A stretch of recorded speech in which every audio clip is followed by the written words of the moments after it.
Diary, hello, it's August 2021. This is a short video to show you how to start the Cromemco Cromix operating system under Linux. And we are using the technology of Udo Monk's Z80Pack. So as per the article, you will have downloaded Z80Pack, you'll have compiled it, and I'm showing you this on a Ubuntu 64-bit system. But it runs equally well on a Raspberry Pi, and in fact there is such a Raspberry Pi connected to the internet and via the Cromemco users group, which is on a Google group. You're quite welcome to join that group and make a request for the instructions on how to access the system of the internet. Anyway, let's assume you want to build your own system at home. And you've done the compilation step. Where do you go from there? Well, I will first of all mention that I have compiled not only the Cromemco sim program, but also the front panel. And in this demonstration, we're going to use the graphical front panel to start the system. Here's the modified scripts. Let me just print that out. So you'll see we are in this directory. We're going to remove any disks that are currently set for emulation, and we're going to use my 4 special disks, which you get again via the Cromemco private GitHub, and you get access to that via the Cromemco Google group.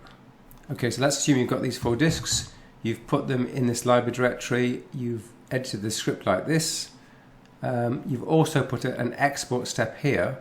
So the front panel library has been copied, as in the article suggests, to use local lib, and this step makes sure that you can access that front panel library, because the emulator needs that library to work.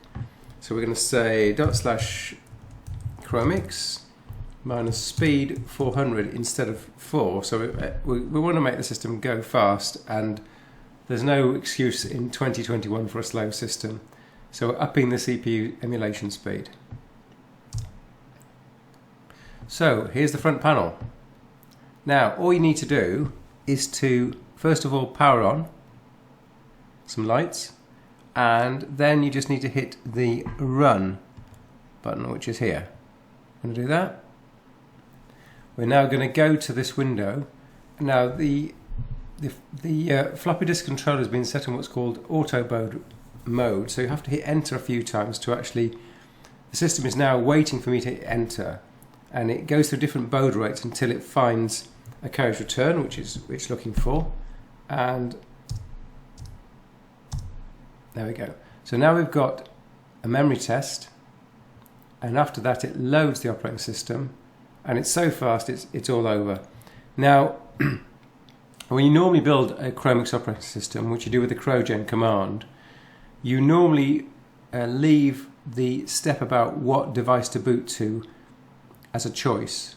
So normally when the system would start up, it would ask you which disk do you want to boot onto. But that step's gone here, because I've made kind of an easy system.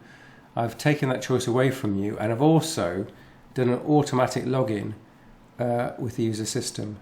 So in fact, you don't need to do anything, but normally there's 2 sort of steps. There's first of all the selection of the system, the target to boot onto, which could be a different floppy disk from the one that you read the cromix.sys from.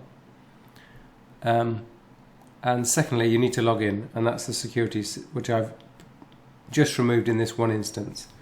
Now, the only other thing I want to show you is the fact that this is a multi-user system. So if I do a ps-al, you'll see that there are 2 processors called Gettys running, and this Z80Pack emulator is wonderfully clever, and it exports that onto a telnetable port 4010 and 4011. So we're going to bring back the command here, telnet to localhost 4010 and 4011, and you'll see we've got a login prompt. I'm going to log in. And what's happened here? Go on, you can do it. Really, you can do it.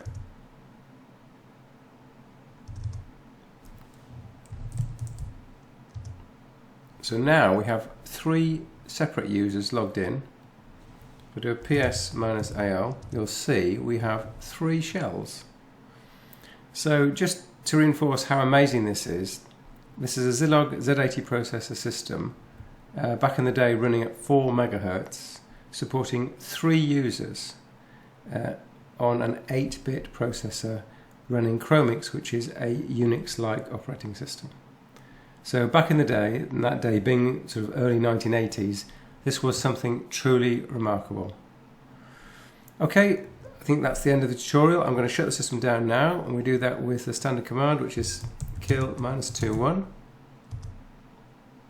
We've shut down, and we're going to close the front panel here. Click that. All completed. Okay, that's the end of the tutorial. I hope you enjoyed that, and see you again soon.